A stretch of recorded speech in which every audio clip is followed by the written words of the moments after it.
we usually refer to things that are fears that are very subjective. So that's a lot of the times what we talk about here. We talk about fear a lot. This is something that we study, we spend all of our lives talking about. So this one is more on the side of a objective fear. Like, it's pretty big. It's a little pretty scary. Rare. It is scary. It is legitimately scary. Yeah, we've got some family members that are older that doesn't look too good. When the virus comes to town, it's not a good sign. We might lose some family members. It's sad. It Right. is sad. It's anxiety. It's okay to be scared. It's a good one. Yeah, this is a good one. So the reality is we've been through quite a few of these. Dave and I have been through, let's see, Y2K. That was one that was the first one that got really scared, Y2K. Yeah, a legitimate fear. I would 9/11. say 9/11 for us was a pretty big one. That was a real big one. That was like I our think, early 20s. That one scared us really good, as it did everybody. Let's call them like catalyst changing, where something affects the whole society so much that it actually kind of changes the way that laws are made, that even your own behavior is made. This is something that'll make it into the history books. So you have some legitimate objective fear, you have an extroverted righteous reason to have anxiety, be afraid, and all the rest. So that's the easy part. Yes, there you go. It's easy to be afraid. You're allowed to be scared. So now what? And it's also easy and truthful and righteous to be sad as well. Yes. Especially if you are going through a tragedy where you're going to be losing a friend or a family member. Yep. Before this is all done, that could be a very big reality for a lot of us. Right. So it's okay to be scared. It's okay to be sad. Very good. Yes. And we are as well. But then going forward, now what? Like, do you want to is that it? Is that all it is? Just like stuck in the default, I'm afraid and I'm sad. Like, what can we move that to a positive coin? Yeah, start taking the energy. So I know, like, for me, all I want to do is consume all day, go take in articles, go freak myself out real good, go watch every single thing out there, and just sort of sit there in my consume over taking in, and then just kind of sit in panic with no, like, processing done, with no action being taken. That's all I naturally want to do. Just go all in and just consume everything. But the problem is, if I just do that and let myself kind of feel good in that moment of just consuming everything I possibly can, now I haven't actually helped myself through what do I do with this negativity? Because you're now just going to get filled with cortisol and not actually be able to take this negative situation and be able to take action and do anything with it. In my side, like the IJ is going to be like, oh, all I want to do is over-prepare. I want to stop my daily responsibilities, because what's the point? Because the world's going to burn down, so I'm going to go to the bomb bunker. Yeah.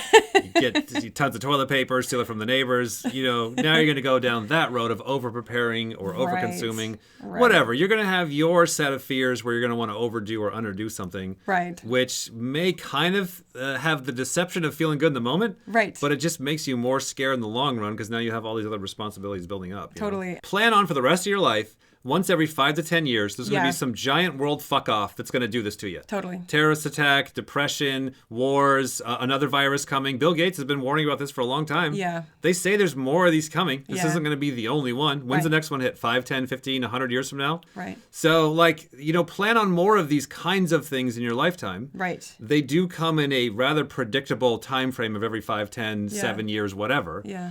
And so it's like, okay, once we get through this, which you're going to get through this. You're going to make it through. And if you don't, you don't know. So don't worry about that. That's true. 99% chance you're going to get through it just fine. Right. So now you get through it in a couple of months, a year, however long it takes. You finally get through it.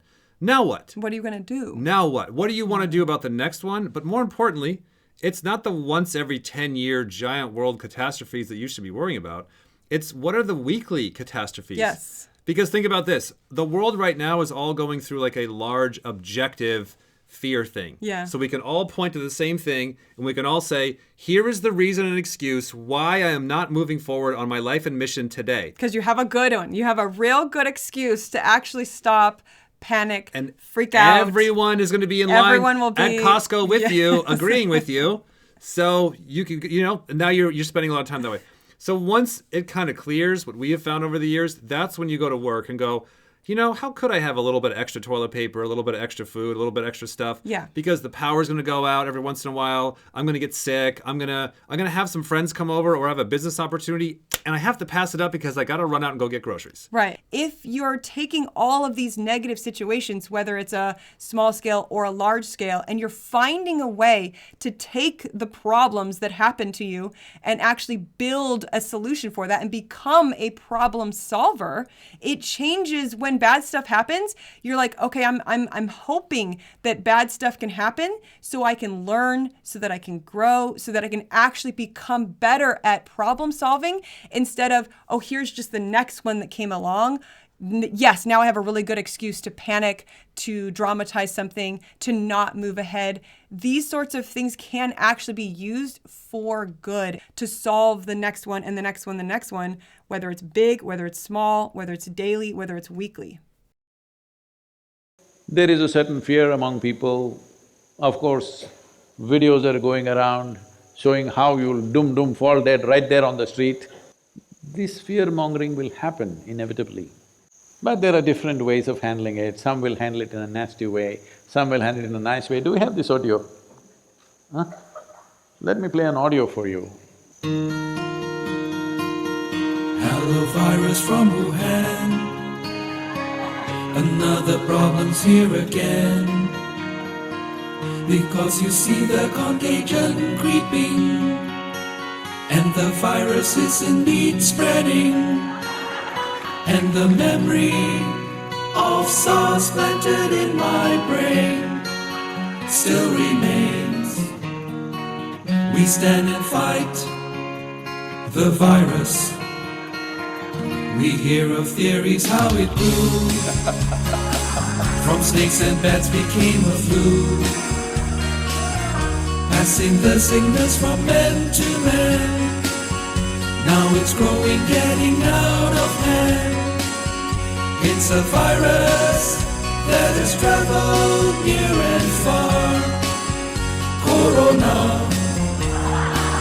we have to fight the virus. We will win this fight, the virus. Something keeps coming, virus will come, this will come, that will come. But how we handle it is left to us. When calamities come our way, there are many ways to handle it. Let's handle it gracefully.